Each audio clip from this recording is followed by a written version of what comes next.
And that's going to be our segue into our last segment. Brandon, I'm going to throw it to you because you love to talk this. You love the way too early stuff. Oh, it's riveting. Who's your front runners early on for the 2016 college football playoff? Oh, well, Ricky, I think about this stuff daily because I just enjoy it so much. I love the college football. Can you guys tell playoff Brandon talk. Loves the preseason? He loves the off season. But the way too early stuff is just not really up my alley.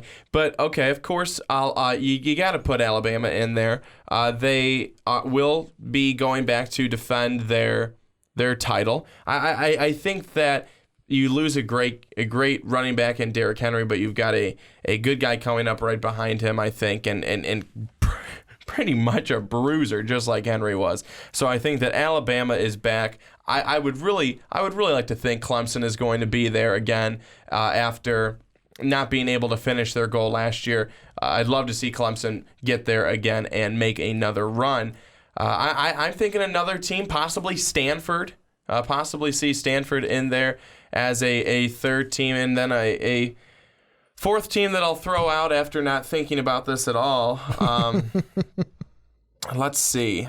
Who else can I throw in there as a sleeper? How about Iowa? Do they have enough to come back? I was going to say, how about no? But I don't know. I'll just go with three teams for now because who really cares anyways? Iowa. So you say Iowa. You think Iowa's going to come back? Well, no, I mentioned that because there's yet again an article I was reading where they state why Iowa is not going to make it to the college football playoff. And that really, reading that article, it made me think, okay, who's a team that could be much like Iowa in the fact that, you know what, they could just run away with the show and win their not Iowa didn't win it, but make it to the conference championship game. If they want to make it to the college football playoff, they pretty much have to win their division. And right now, I don't know what it is, Brandon. Maybe it's because of their football coach. But the one thing, I'm not going to say they're making the college football playoff. I'm not as confident in this team as I was in their basketball team. But the Texas Longhorns. Shut your mouth. Could be on the rise. Shut your dirty whore mouth and go back to your home on Whore Island. Could be on the rise. And I say that because I was perusing through ESPN during my lunch today, and I see the headline, freshman quarterback Shane Buechele impresses in the Texas spring game. And I just thought to myself, there it is. There's the beginning. Charlie Strong's going to have his boys ready to go. And here's the thing that I thought. I thought that you were going with the Texas Longhorns because somehow Shaka Smart was being recruited to coach the team. He could be the assistant head coach, man.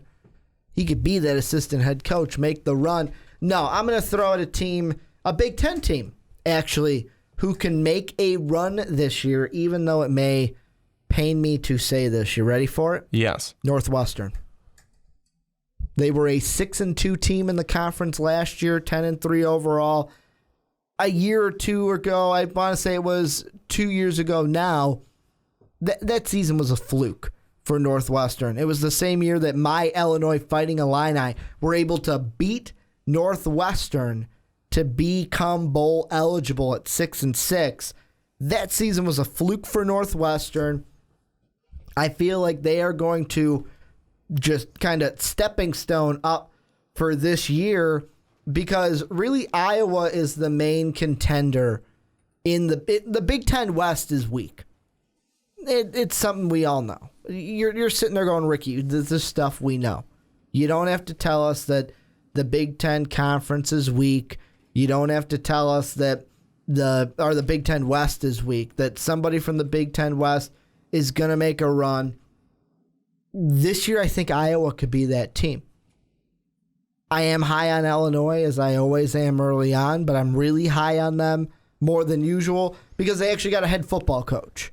They actually have a coach that I can believe in. And part of me wants to go to the SEC and pick a Texas A&M with, okay, they got their new quarterback in Trevor Knight.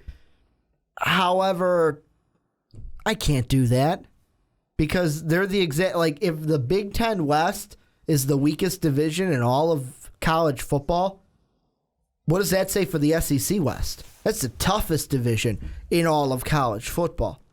And plus, Alabama's in that conference, or in that division.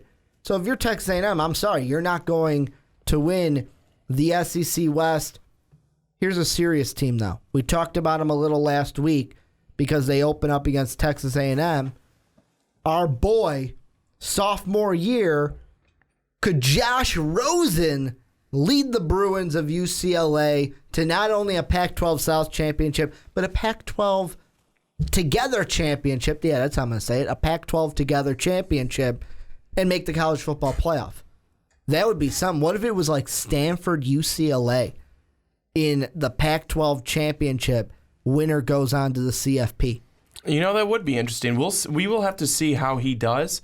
I think Rosen, he definitely has some room to grow, as I've said that before. I'm interested to see what happens, though, because he did a nice job this past year. I'm excited for him. I'm excited to see what we get out of him this year moving forward. You know, we're just going to have to wait and see. And you know where the championship game is this year, right? It's at an outdoor stadium this year.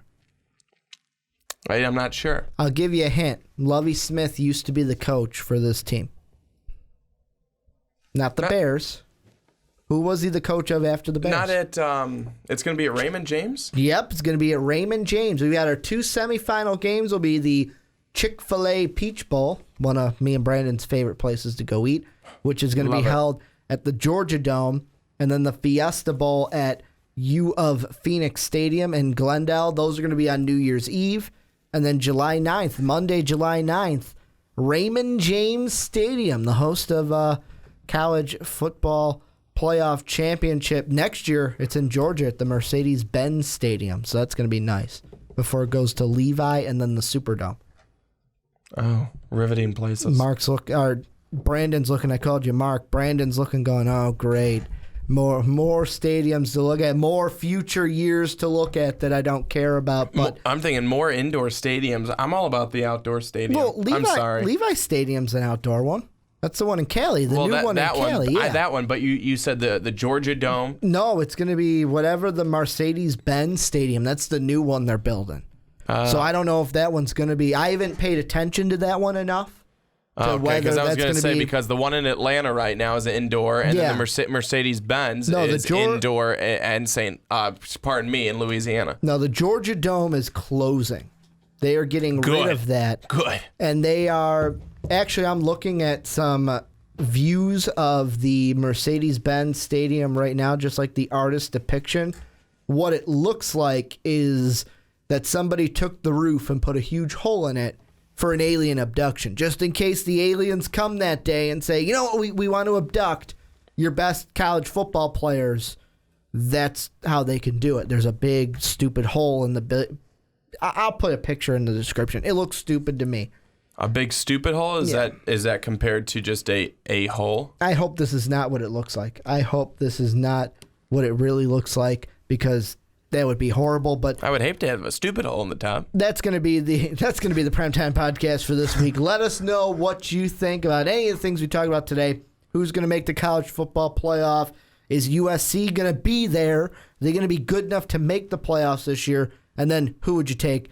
Jared Goff, not Gerf. Jared Goff. Or Carson Wentz. It's been a long one, and it's been a Monday. Has finally been over. I want to thank you guys for checking out this podcast, whether it's on SoundCloud or YouTube. If you are on SoundCloud, go ahead, hit that heart button, that follow button, that repost button. It really helps us out. If you're on YouTube, it's easy. Like and subscribe so you're always tuned in to the MVP content. You can follow us on Twitter. Brandon's at @young_swan19. I'm at Ricky Widmer. Most Valuable Podcast is at Most Valuable Pod. You can also catch us on Snapchat at the same name, Most Valuable Pod. Thank you guys for checking out this podcast. We will talk to you guys next week, but as always, have a good day, everybody. Thank you for listening to this MVP podcast. Follow us on Twitter at Most Valuable Pod for more great podcasts.